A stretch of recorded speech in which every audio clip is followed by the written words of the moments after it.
ಇದು ಸಹ 60 ಡಿಗ್ರಿ ಇದೆ. ಇದರಿಂದ ಏನು ಗೊತ್ತಾಗ್ತದೆ ಅಂತ ಹೇಳಿದ್ರೆ ಸಮಬಾಹು ತ್ರಿಭುಜದಲ್ಲಿ 3 ಕೋನಗಳು ಪರಸ್ಪರ ಸಮವಾಗಿರ್ತವೆ ಮತ್ತು ಈ 3 ಕೋನಗಳ ಅಳತೆ 180 ಡಿಗ್ರಿ ಆಗಿರುತ್ತೆ. 6 × 18 180 ಡಿಗ್ರಿ ಆಗಿರುತ್ತೆ. ತ್ರಿಭುಜದ 3 ಕೋನಗಳ ಮೊತ್ತ 180 ಡಿಗ್ರಿ. ಆನಂತರದಲ್ಲಿ ನಾವು ಇದರ ಗ್ರಾಫ್ ಹಾಳೆ ಹೊರಗಿಟ್ಟಿದ್ದೀವಿ, ಒಳಗೆ ಒಂದು ಹಾಕಿಟ್ಟಿದ್ದೀನಿ ಸ್ಯಾಂಪಲ್, ಆಮೇಲೆ ತೋರಿಸ್ತೀನಿ ಚತುರ್ಭುಜ ಹಾಕಿಂದ ಇದರ ವಿಸ್ತೀರ್ಣವನ್ನು ಸಹ ನಾವು ಕಂಡುಹಿಡಿಯಬಹುದು. ಇದರ ವಿಸ್ತೀರ್ಣವನ್ನು ಸೂತ್ರ ತ್ರಿಭುಜದ ಸೂತ್ರದ ಸಹಾಯವಿಲ್ಲದೆ, ನಂತರದಲ್ಲಿ ನಾವು ಸೂತ್ರವನ್ನು ಹೇಳ್ಬೋದು ಅಮೂರ್ತ ರೂಪದಲ್ಲಿ, ಸೂತ್ರದ ಸಹಾಯವಿಲ್ಲದೆ ಇದರ ವಿಸ್ತೀರ್ಣವನ್ನು ಸಹ ನಾವು ಹೇಳ್ಬೋದು.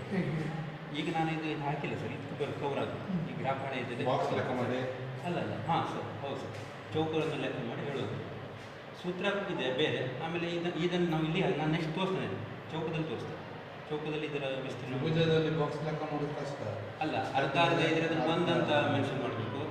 ಅರ್ಧಕ್ಕಿಂತ ಜಾಸ್ತಿ ಇದ್ರೂ ಅದು 1 ಅಂತ ಮೆನ್ಷನ್ ಮಾಡಬೇಕು, ಅಥವಾ ಅರ್ಧ ಮತ್ತು ಕಾಲು ಇದ್ರೆ ಅದು 1 ಅಂತ ಮೆನ್ಷನ್ ಮಾಡ್ತಾರೆ. ಅಪ್ರಾಕ್ಸಿಮೇಟ್ಲಿ ನಾವು ಸೂತ್ರ ಪ್ರಕಾರ ಹೋದ್ರು ಸರ್ ಬರ್ತದೆ, ಕಷ್ಟ ಮಾಡ್ಬೋದು. ಇದು ಸಮಬಾಹು ತ್ರಿಭುಜ. ನೆಕ್ಸ್ಟ್ ಲಂಬಕೋನ ತ್ರಿಭುಜ. ಲಂಬಕೋನ ತ್ರಿಭುಜ ಅಂತ ಹೇಳಿದರೆ ತ್ರಿಭುಜದ ಒಂದು ಕೋನ ಲಂಬವಾಗಿದೆ. ತ್ರಿಭುಜ ಸಮ ದ್ವಿಬಾಹು ತ್ರಿಭುಜ ಮಾಡೋಣ. ಲಂಬಕೋನ ತ್ರಿಭುಜ ಲಂಬಕೋನ ಮಾಡಬೇಕು, ಸಮಾಧಿ ಮಾಡಬೇಕು. ಸಮ ದ್ವಿಬಾಹು ತ್ರಿಭುಜ.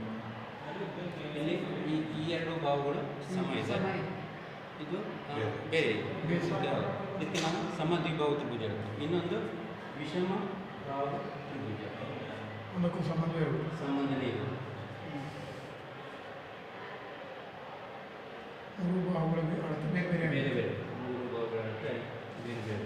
ವಿಷಮ ಬಾಹು ತ್ರಿಭುಜ ಮತ್ತು ಇದರ 3 ಕೋನಗಳ ಮೊತ್ತವೂ ಸಹ 180 ಡಿಗ್ರಿನೇ ಇರ್ತದೆ. ಎಲ್ಲ ತ್ರಿಭುಜ ಹೌದು, 180 ಡಿಗ್ರಿನೇ ಇರ್ತದೆ. ಆನಂತರದಲ್ಲಿ ಈಗ ನಾವು ಇದು ಬಾಹುಗಳಾದ ಮೇಲೆ ಆಯಿತು. ನೆಕ್ಸ್ಟು ಕೋನಗಳಾದ ಮೇಲೆ ಈಗ ಕೋನ ನಾವು ಮಾಡಿಲ್ಲ, ಲೋಹಕೋನ ತ್ರಿಭುಜ ಆಯಿತು. ಈಗ ಲಂಬಕೋನ ತ್ರಿಭುಜವನ್ನು ಮಾಡಲಿಕ್ಕೆ ಹೋದರೆ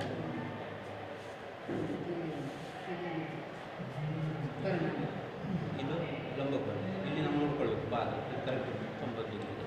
ಆಮೇಲೆ ಇದು 2 ಮತ್ತು ಈ ಎರಡು ಕೋನಗಳ ಮೊತ್ತ 3ನೇ ಕೋನಕ್ಕಿಂತ ಜಾಸ್ತಿ ಇರ್ತದೆ. ಅದನ್ನು ಸಹ ನಾವು ಇಲ್ಲಿ ಹೇಳಲಿಕ್ಕೆ ಲಂಬಕೋನ ಅಂತ ಯಾವುದೇ ತ್ರಿಭುಜ ಆದರೂ ಸಹ ಒಂದು ಕೋನ 2 ಕೋನಗಳ ಮೊತ್ತ ಅದು 3ನೇ ಕೋನಕ್ಕಿಂತ ಜಾಸ್ತಿ ಇರಬೇಕು ಅಥವಾ ಸಮವಾಗಿದೆ.